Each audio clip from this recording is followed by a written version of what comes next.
एक भजन है और उसी में हम सत्संग, सेवा और गुरु की क्या महिमा है उसी के विषय में समझाने का प्रयास करेंगे।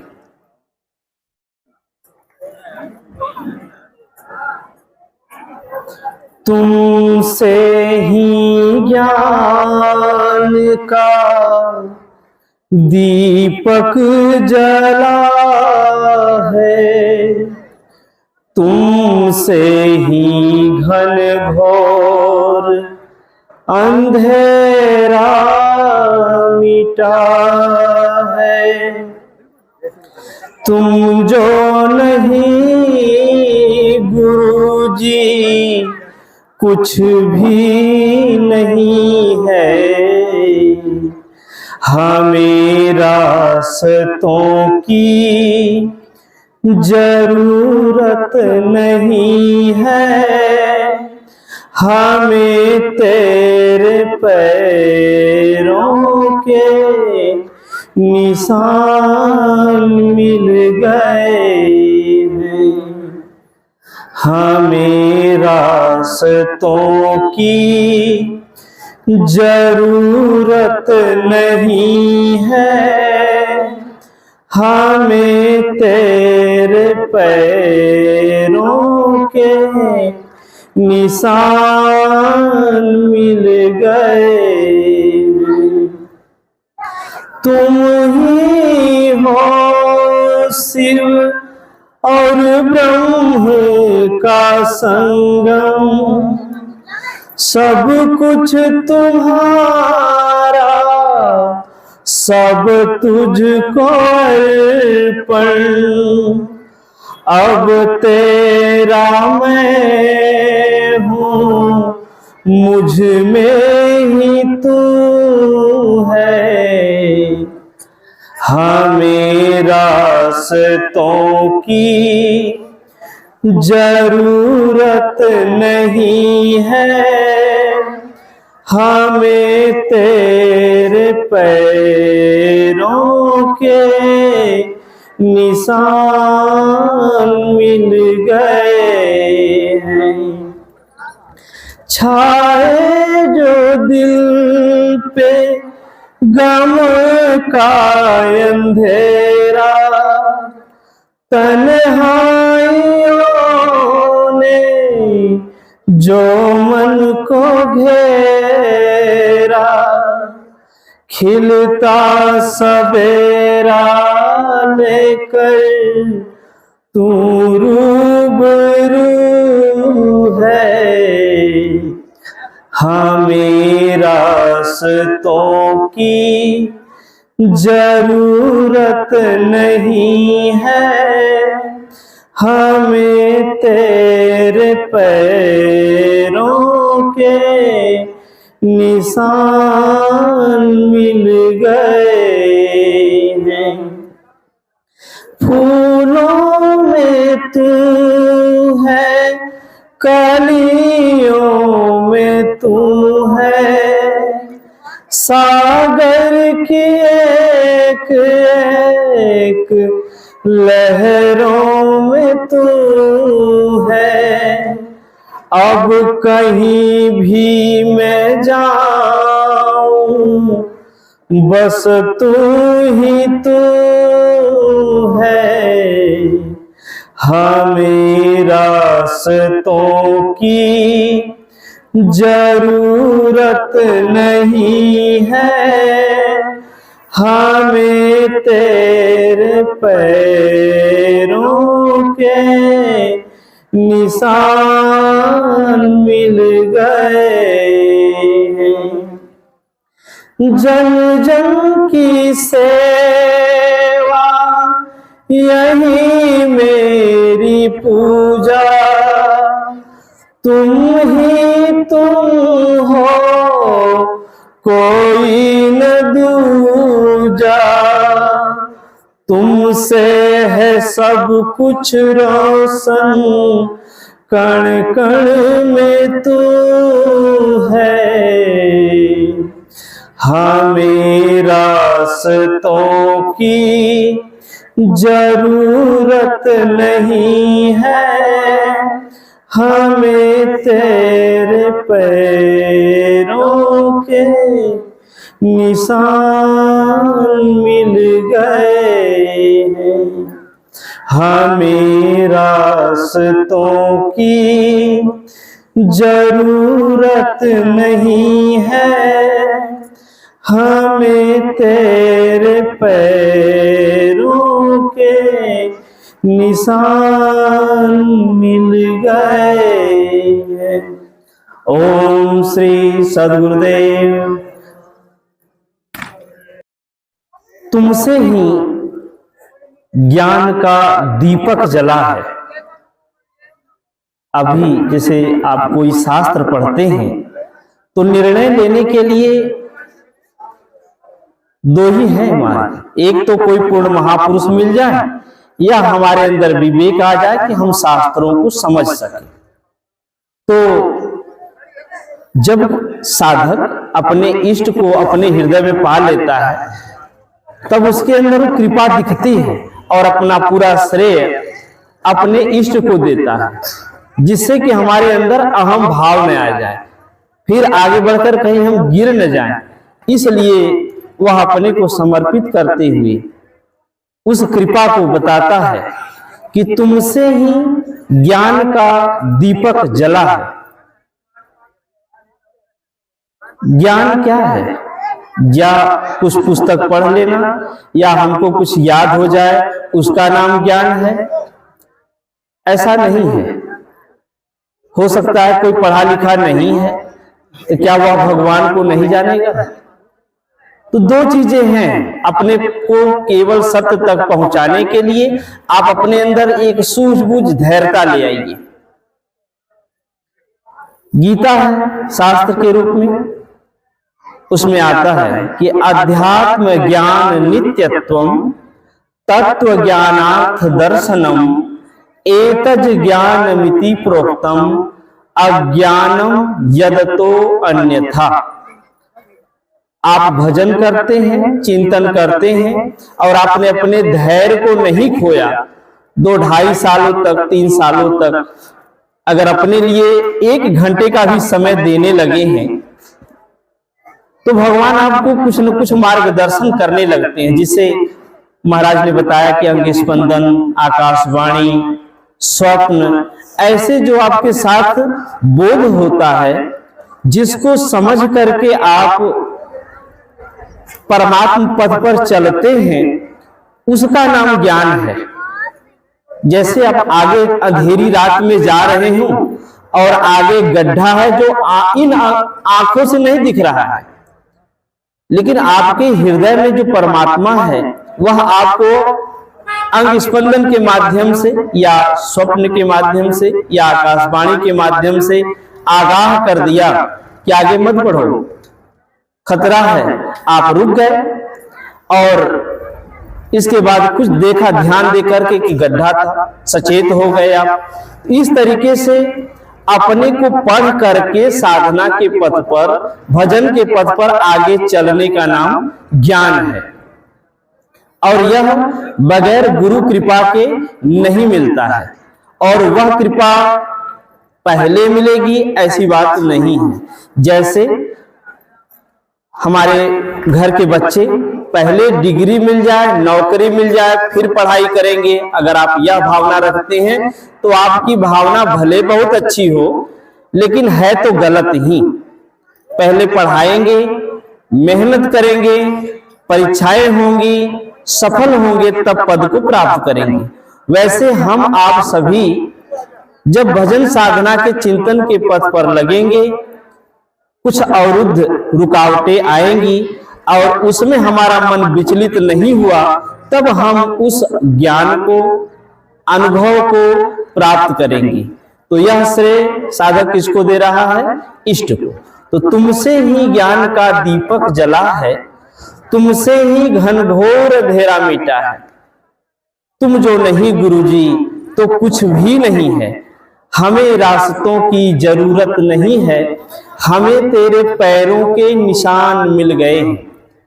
आज भी जब आधार कार्ड बनता है तब भी आपके निशान की जरूरत पड़ती है, बहुत परिचय है आपका। कोई सामाजिक काम, खेती बाड़ी का लिखाना पढ़ना होता है तब भी आपके अंगूठे के, पैरों के भी निशान की जरूरत पड़ जाती है। ऐसे ही भगवान सद्गुरु महापुरुष भी एक निशान दे देते हैं। अगर वह निशान हमारे पास मिल जाए तो हम लोग भटकाव से बच सकते हैं। और वह निशान है क्या? एक नाम का जप। एक नाम का जप हम निर्णय कैसे करें? कोई कहता है कि राम जपना यह सबसे बड़ा नाम है, कोई कहता है ओम जपा जाए, ये नाम सबसे बड़ा है। सभी नामों में ओम तो आता ही है, यही सृष्टि का आदि नाम है। तो कभी कभी भ्रम हो जाता है कि सही क्या है और गलत क्या है। तो सही और गलत के निर्णय में महापुरुष और शास्त्र दोनों में एकता होनी चाहिए, वही सही है। जो नाम हमको बाहर न भटकाए, हमारे हृदय की तरफ जोड़ दे, वही नाम सार्थक है। अगर आप राम जपते हैं और आपका मन कहीं अयोध्या दौड़ने लगा तो निश्चित है कि अभी आप सत्य का निर्णय नहीं ले पाए हैं। और वह राम जो उससे भी पहले हो, यानी हमारे हृदय में ही है, वहां तक आप बढ़ करके सोचते हैं, याद करते हैं, जपते हैं, तब उस आप राम को सही तरीके से जप रहे हैं। आज नहीं कल वह सार्थक हो जाएगा। ऐसे ही ओम नाम का कोई व्यक्ति बाहर नहीं है, कोई तीर्थ नहीं, कोई जगह नहीं, तो हमारा मन कहीं बाहर नहीं भटकेगा। जब बाहर नहीं भटकेगा तब अपने हृदय में बढ़ सकता है, खोज सकता है और चल करके पा भी सकता है। इसलिए नाम के चयन में हमें धैर्य पूर्वक विचार करके ही चलना चाहिए। दूसरा क्या भ्रांति होता है कि नाम में कुछ लोग कहते हैं अकेला नाम नहीं जपना चाहिए, तो ओम के आगे पीछे भी जोड़ देते हैं। हमारी श्रद्धा शिव में है तो हमने ओम नमः शिवाय कहना शुरू कर दिया। ओम नमः शिवाय कहना गलत नहीं है, लेकिन समझेंगे तब आप फिर ओम ही जपेंगे। ओम नमः शिवाय का मतलब होता ही है ओम से उच्चरित, हे परमात्मा शंकर जी, मैं आपको नमस्कार करता हूं या नमस्कार करती हूं। यह एक प्रणाम है, तो प्रणाम 2 बार कर लीजिए, 4 बार कर लीजिए, लेकिन फिर उन्हीं महापुरुष की आज्ञा छोटे से नाम का जपने का है। जैसे भगवान शिव कौन सा नाम जपते थे? अगर आप धैर्य पूर्वक विचार करेंगे तो वह तो ओम नमः शिवाय नहीं जपते रहे होंगे, तो उन्होंने ओम जपा, हमको भी ओम जपना चाहिए। इसलिए धैर्य पूर्वक विचार करके ही आप कदम उठाएं तो कम समय में उस ऊर्जा का, जिसको आप परमात्मा कहते हैं, ईश्वर कहते हैं, उसका आभास करने लगेंगे। और 2-2.5 सालों का अभ्यास अगर न्यूनतम आप करते हैं तो भी अंग स्पंदन होने ही लगता है। और अगर ज्यादा भगवान से बातें करना हो तो अपना समय बढ़ा दीजिए। आगे उसी महापुरुष को जो प्रशंसा में कह रहा है कि तुम ही हो शिव। गुरु कौन है? शिव है, और जो शिव है वही गुरु है। ये कहां लिखा होगा? कैसे निर्णय लिया जाए? रामचरितमानस बालकांड श्लोक संख्या 3, उसमें स्पष्ट लिखा हुआ है कि वंदे बोधमयम नित्यम गुरुम शंकर रूपिणम यमाश्रितो ही वक्रो अपि चंद्र सर्वत्र वंदते। गुरु के आश्रित होने से जैसे टेढ़ा चंद्रमा पूजनीय हो जाता है, वैसे हम भी उनके आश्रित होने से पूजनीय वंदनीय सब हो जाएंगे। गुरु को शंकर क्यों कहा जा रहा है? गुरु शंकर रूपम, गुरु ही शिव रूपम नहीं, अभी हो सकता है कहीं लिखा है, लेकिन शंकर का मतलब होता है जो शंकाओं का निवारण करता है, जो हमारे शंकाओं को काटता है। तो हमारे शंकाओं का निवारण तत्वदर्शी महापुरुष ही करेंगे। इसलिए शंकर को गुरु कहा जाता है या गुरु को शंकर कहा जाता है। इसलिए हमको धैर्य पूर्वक कुछ भी करना है, विवेक पूर्वक करेंगे तो उसका परिणाम आएगा, और विवेक पूर्वक नहीं करेंगे परिणाम नहीं आएगा। आए दिन आपका ईश्वर बदलता रहेगा, आपकी श्रद्धा बदलती रहेगी, और आप सत्य से विचलित रहेंगे, फिर अपने आने वाले भविष्य को सही रास्ता नहीं देंगे। तो आए दिन धर्म के नाम पर परिवर्तन होगा। सबसे श्रद्धावान हिंदू समाज और सबसे भटका हुआ अगर है तो वही है। इतनी श्रद्धा होते हुए भी हम आप सत्य से वंचित रह जाते हैं, क्योंकि हमारी श्रद्धा 10 जगह बिखर जाती है। देखते हैं कि महाराज जी क्या कर रहे हैं, तो उस प्रक्रिया का अनुसरण करके वह भी सत्य की तरफ बढ़ जाते हैं। इसलिए हमेशा उस शिष्ट की जरूरत रहती है। फिर आगे कहते हैं, जन जन की सेवा यही मेरी पूजा। हर महापुरुष की एक सेवा है। क्या सेवा है? हर जीव का उत्थान करना। जन माने व्यक्ति नहीं, जन माने हृदय में परमात्मा के प्रति जो व्याकुल हैं उनको जन कहते हैं। जो भक्ति चाहते हैं, ईश्वर को चाहते हैं, ऐसे भक्त साधक को ही जन कहा जाता है। तो जन जन की सेवा यही मेरी पूजा। तुम ही तुम हो, कोई न दूजा। तुमसे है सब कुछ रोशन, कण कण में तू है।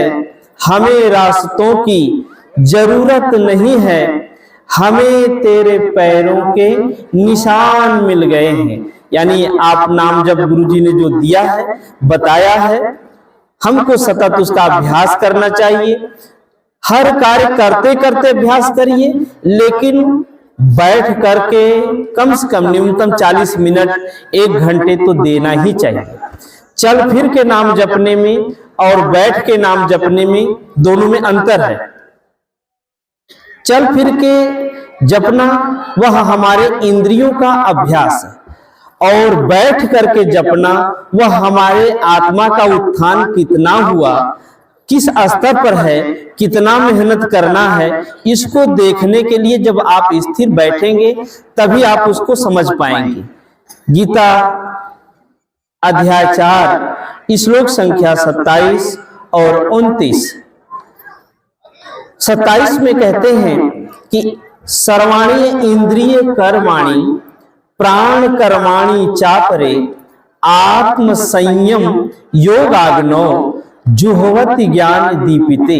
हम कैसे हैं? हमारे पास क्या है? मन और इंद्रियां हैं। तो पहले तो मुझे इन्हीं को साधना पड़ेगा, इन्हीं को सेवा के माध्यम से समझना पड़ेगा।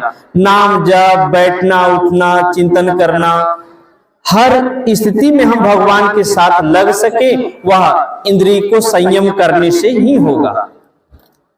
अगर यह करते हैं, फिर इसके बाद अब अगर अपने अंतराल में अगर उस परमात्मा को स्थान नहीं देते हैं तो हमारा मन जहां जहां भटकता रहेगा उधर निकल जाएगा।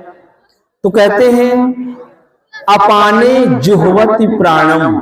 हमारा आपका जीवन श्वास पर निर्भर है। अगर श्वास न हो तो कोई अस्तित्व नहीं है। चाहे अरबपति हो जाए, चाहे करोड़पति, चाहे कुछ भी हो या न हो, लेकिन कीमत किसकी है? श्वास की। और श्वास नहीं तो चाहे हॉस्पिटल में अरबों लगा दो तब भी वो शरीर नहीं रहेगा। मशीन आप हो सकते हैं, वह भावनाएं नहीं हो पाएंगी। इसलिए थोड़ा सा अपने को ध्यान दीजिए। इसीलिए भगवान कह रहे हैं कि अपाने जुह्वति प्राणम। आप जिस श्वास को ग्रहण कर रहे हैं थोड़ा सा देखो, उसमें कहीं गलत संकल्प तो नहीं चला जा रहा है। उसको रोकने के लिए आगे अभ्यास बताया जाएगा कि क्या करना है। पहले कहते हैं श्वास को देखो। अपाने जुह्वति प्राणम, प्राण अपान तथा परे, प्राण अपान गति रुद्ध्वा प्राणायाम परायण। आयाम माने होता है व्यापार, दूरी। हमारा मन का व्यापार कहाँ है? इसी जन्म तक नहीं, जब से शरीर चल रहा है फिर चलता रहेगा। ये हमारा आयाम ही है, एरिया है, क्षेत्र है। और इसको नियंत्रण अगर करना है तो आपके पास क्या है? श्वास। अब उस श्वास का हम करें क्या? तो उसमें एक छोटा सा नाम पकड़ा दो। नाम नहीं पकड़ाएंगे तो ज्यादा संकल्प पकड़ेगा और फिर ज्यादा भटकाव हो जाएगा। उस भटकाव से बचाने के लिए महापुरुषों ने नाम का चयन किया कि ओम जपिए। ओम इत्तिकाक्षरम ब्रह्म व्याहरण मा मनु स्मरण यह प्रयाति त्यजन देहम स याति परमाम गतिम। इसलिए हम लोगों को धैर्य पूर्वक निर्णय लेना चाहिए, शास्त्रों का चिंतन करना चाहिए और एक दूसरे का सहयोग करना चाहिए साधना भजन चिंतन में। ओम श्री सद्गुरुदेव भगवान की जय।